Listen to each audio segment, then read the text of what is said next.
Welcome to 2.7. Today we're going to talk about parent functions and transformations. Make sure to pause the video and get these terms down before moving on.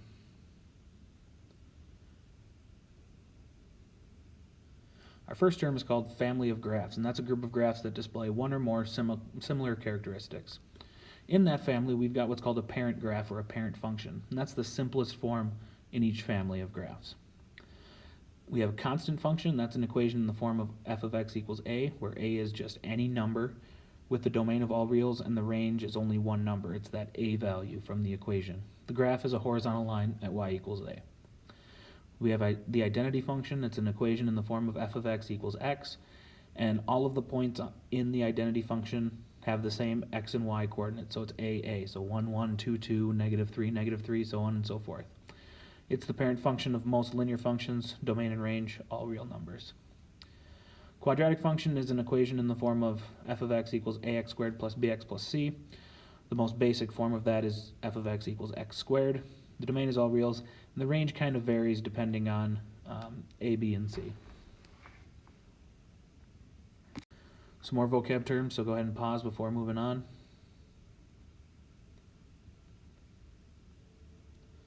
We have a translation. A translation moves the graph up, down, left, or right. A reflection flips the figure over a certain line, and that line is called a line of reflection. And we also have a dilation. A dilation will either shrink or enlarge a figure proportionally. So here are the four parent functions that we're going to work with today. We've got a constant function, just a horizontal line that doesn't really have a parent original because they're all just horizontal lines.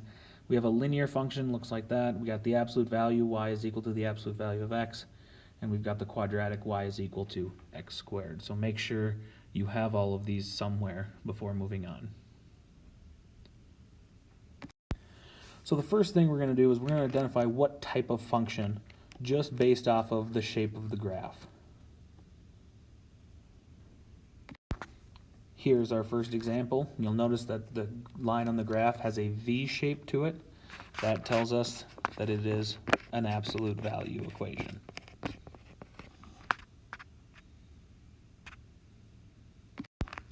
Here's our next example.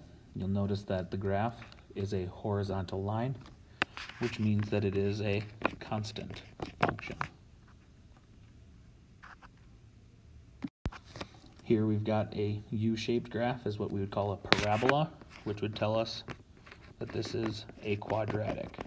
Okay, so here we're not looking for any equations, we're just trying to identify what type of graph it is. Go ahead and pause the video and write down what type of graph is shown on the coordinate plane.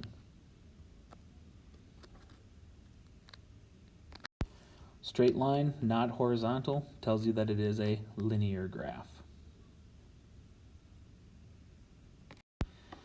For translations, reflections, and dilations, we have one big table, so go ahead and pause the video and get all of this written down before continuing on.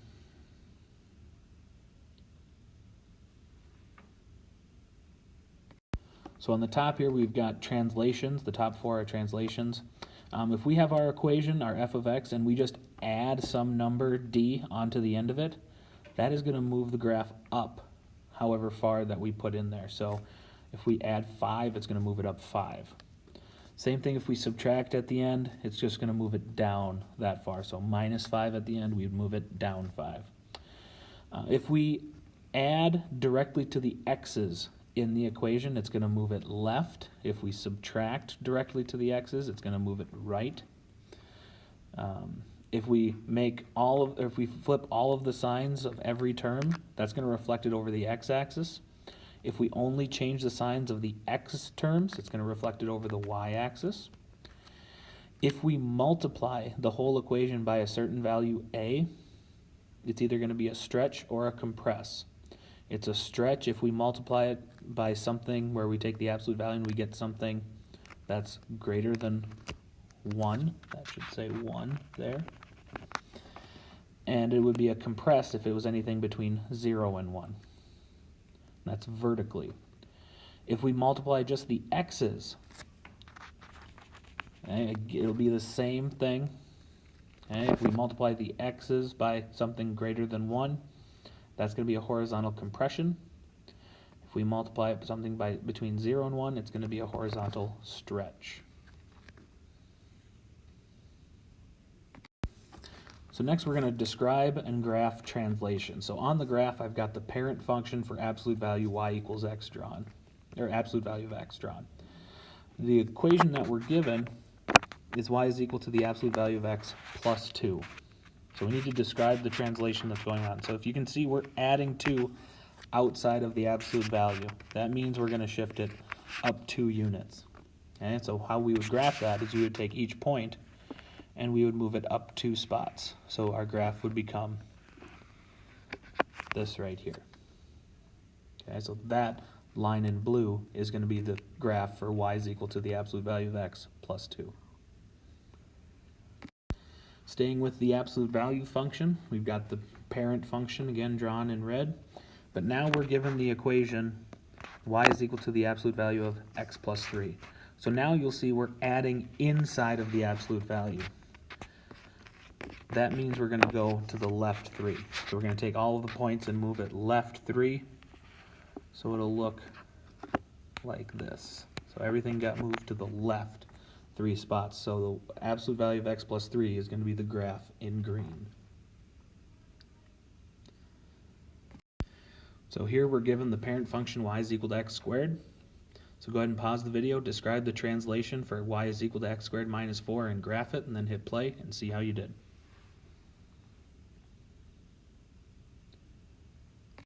As you can see, we're subtracting outside of the squared. When we subtract outside, that means we move down. So we take the whole graph and we shift it down 4, which is the line in yellow. Now we're going to talk reflections. Okay, so again, we can reflect it across the x-axis or the y-axis. Now for this one, we've got the parent function of y is equal to x squared. And we are going to describe a reflection where we're just going to make the whole thing negative. So we're going to have negative x squared. When the whole thing gets negative, we're going to reflect across the x-axis. Okay, so we're going to reflect it across this line right here, which means we're going to go downward now, like this. So the graph of negative x squared is going to be the line in blue. So now we've got the absolute value function that we're going to start with. So we've got the parent function on the graph. And now again, we're making the whole thing negative. So again, that's going to reflect across the x-axis. So now we're going to reflect it across this line right here. And so now it'll go downward like this. So the graph in green is the graph for y is equal to the negative absolute value of x. So now we've got the parent function y equals x drawn on the graph. Your job is to describe the reflection for y is equal to negative x and then graph it. So go ahead and pause that, describe the reflection, graph it, and then hit play, see how you did. Okay, so again, since we're making the whole thing negative, we reflect across the x-axis, and so it should look like the line in yellow.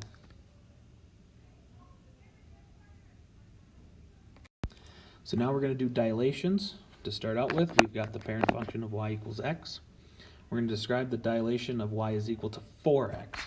So now this 4x, this 4, okay, means a vertical stretch, because we're going to stretch it vertically by 4. And so we stretch it vertically, and it will look something like this, preferably with a straighter line than the one I just drew. But we're going to take it and we're stretching it vertically, so it's going to get a lot skinnier if you look at the graph. Okay, now we're going to start with the y equals x squared that's on the graph, and we're going to describe the dilation for y is equal to 2x squared. So all of our y values are going to get multiplied by 2. And that's how we're going to do it, and it's going to be a vertical stretch again of 2. So this point won't do anything because the y value is 0.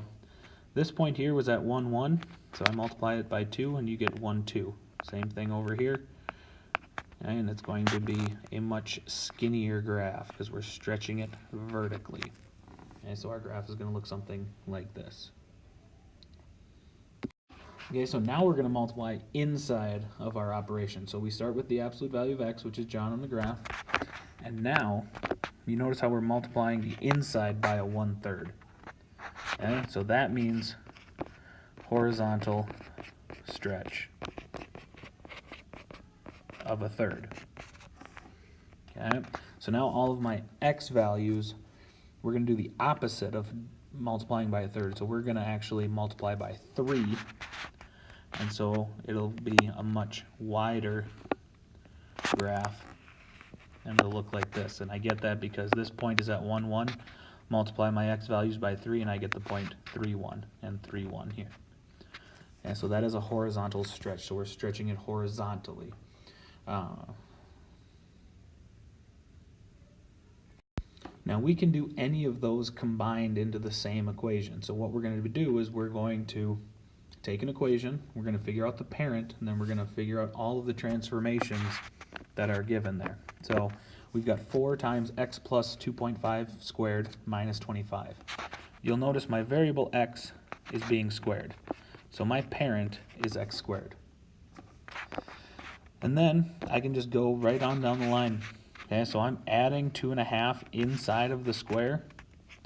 That means it's going to go left 2.5. I am subtracting 25 outside, which means I'm going to go down 25. And finally, I'm multiplying by 4. And since it's outside of the square, I'm going to say that's a vertical stretch of 4. Okay, so all of those are being done at the same time to the graph y equals x squared.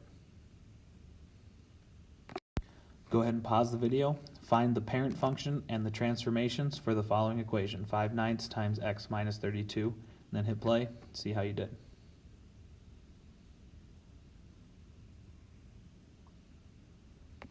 Okay, so we should have found that the parent was y equals x.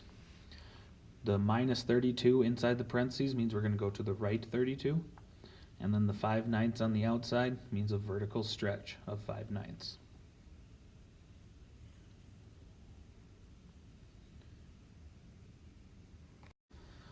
So just for review, again, these are all of the rules for our transformations. Make sure you have this written down somewhere before ending the video and moving on.